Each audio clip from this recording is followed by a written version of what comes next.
Iya, Bu. Oke, baiklah. Ibu awali, Assalamualaikum warahmatullahi wabarakatuh. Waalaikumsalam warahmatullahi wabarakatuh. Oke, sebelum kita mulai belajar, alangkah baiknya kita berdoa terlebih dahulu. Yuk kita kelasnya, silakan dipimpin doa. Bersiap-siap, berdoa dalam hati, berdoa mulai. Doa selesai. Baiklah, sebelum Ibu memulai pelajaran, Ibu akan mengabsen terlebih dahulu. Nanti yang hadir silakan bilang hadir, yang tidak hadir silakan bilang hadir. Baik, yang pertama Sofia. Hadir. Amelia. Hadir, Bu. Manda. Hadir. Oke, hadir semua ya. Ya, Bu. Oke, kalau gitu ada yang tahu hari ini kita akan belajar tentang apa? Mungkin toleransi, Bu. Ya, hari ini kita akan belajar tentang toleransi.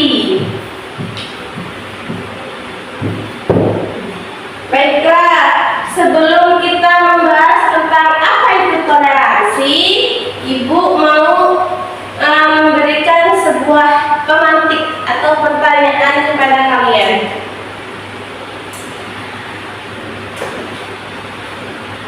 Nah, pernah nggak sih kalian itu merasa minder atau berbeda dengan teman-teman kalian? Pernah, Bu.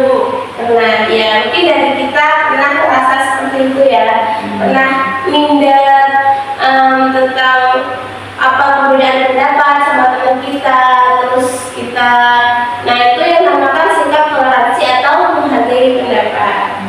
Oke, kita akan masuk ke materi pertama, yaitu tentang toleransi.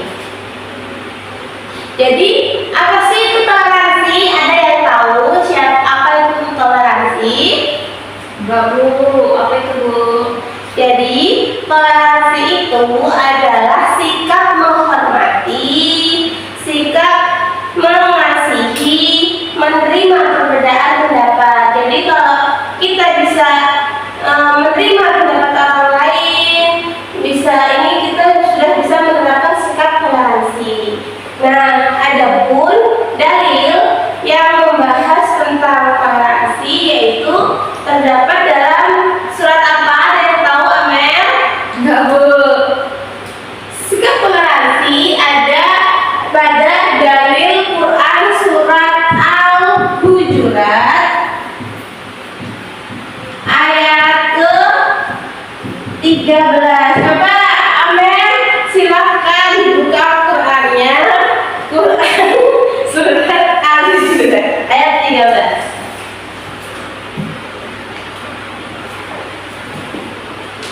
Kita nanti baca bersama-sama ya. Quran surat Al-Hujurat ayat 13. Bentar ya, Bu. Nyari dulu. Ya. Bu kasih waktu 2 menit.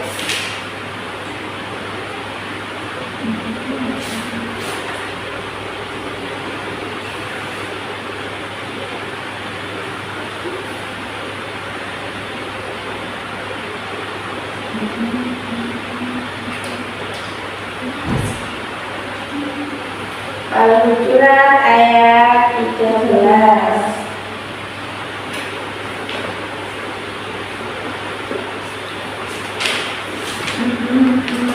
Ayo semuanya dicari juga ya, Sofia. Ya udah, Bu. Udah ketemu. Yang ketemu ya, kita baca bareng-bareng Quran surat Al-Hujurat ayat 13. Ayo, Wahid Ismail Salasa. A'udzu billahi minasyaitonir rajim. Bismillahirrahmanirrahim. Ya ayyuhan nasu inna khalaqnakum min dzakarin wa untha wa ja'alnakum syu'uban wa qabaila lita'arafu. Inna akramakum 'indallahi atqakum. Innallaha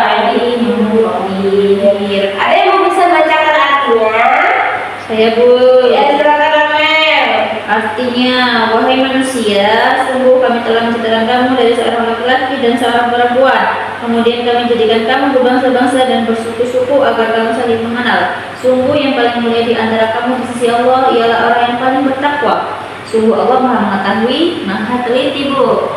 Oke, jadi dalam Al-Quran surat Al-Hujurat itu dijelaskan bahwa manusia ini diciptakan secara bersuku-suku yang berbangsa-bangsa. Agar apa, Mel? Agar saling Mengenal. Ya, jadi manusia itu diciptakan berbangsa-bangsa, bersuku-suku itu agar mereka saling mengenal, saling memahami, tidak ada perselisihan atau perpecahan karena hal-hal yang berbeda-beda. Nah, ada juga dalil tentang toleransi yaitu dalam Al-Quran surat Al-Kafirun. Dan tahu ayat keberapa?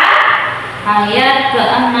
Iya, ayat ke-6 yang berbunyi lakum dinukum waliyadi. Jadi agamaku agamaku, agamamu agamamu. Jadi kita tidak boleh menyelisihi atau kita tidak boleh menganggap agama orang lain itu salah. Karena apa? Karena agama kita, agama dia. Jadi tidak boleh saling menghujat walau kita berbeda agama. Oke. Nah, ada sebuah kisah ya. Kisah ini tentang zaman Rasulullah. Pada saat itu Rasulullah itu berada ketika sudah hijrah Rasulullah di mana? Mekah.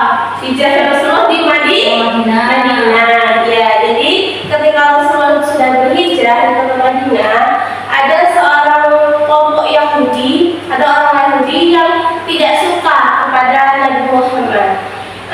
Ketika Nabi Muhammad ingin berdakwah itu selalu aja kayak diganggu, dilempar batu, dilempar kotoran, dicaci maki. Tapi apa yang dilakukan Rasulullah?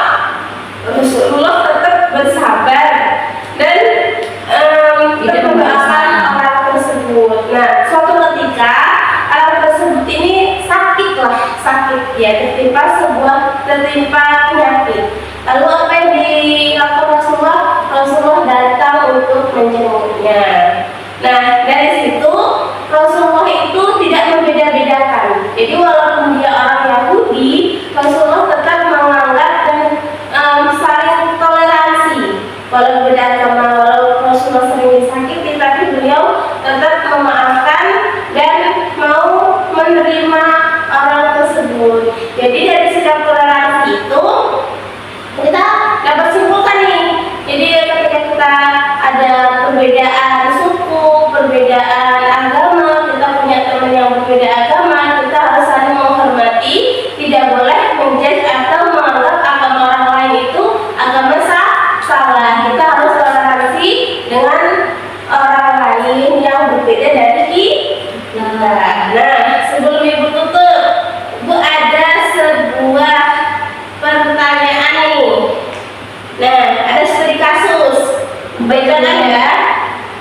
Nah, di sebuah sekolah, siswa berasal dari berbagai latar belakang agama dan suku. Nah, suatu hari di kelas 8 ada sebuah mereka dibagi kelompok dan diberikan tugas atau kerja kelompok. Nah, ada salah satu dari mereka yang beragama Islam dan ada juga dari mereka yang beragama non-Islam. Nah, ketika yang beragama Muslim itu ketika mendengar suara azan sudah memasuki waktu sholat, nah si Muslim itu meminta izin untuk melaksanakan sholat terlebih dahulu. Namun salah satu anggota kelompok merasa keberatan karena ingin tugas segera selesai dan mengatakan bahwa sholat itu bisa dilakukan nanti saja, yang penting kita kerjakan tugas terlebih dahulu. Nah, dari kasus tersebut pertanyaannya, apakah sikap teman yang menolak memberi izin sholat sudah mencerminkan sikap toleransi?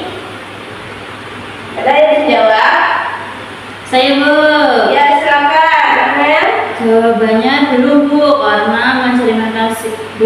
intinya itu belum mencerminkan sikap toleransi Bu, karena tidak menghargai hak teman untuk menjalankan ibadah sesuai keyakinannya. Jadi sikap toleransi itu seharusnya menghormati perbedaan dan kebutuhan orang lain. Oke, jadi sikap anak tersebut belum mencerminkan sikap toleransi. Oke, dari sini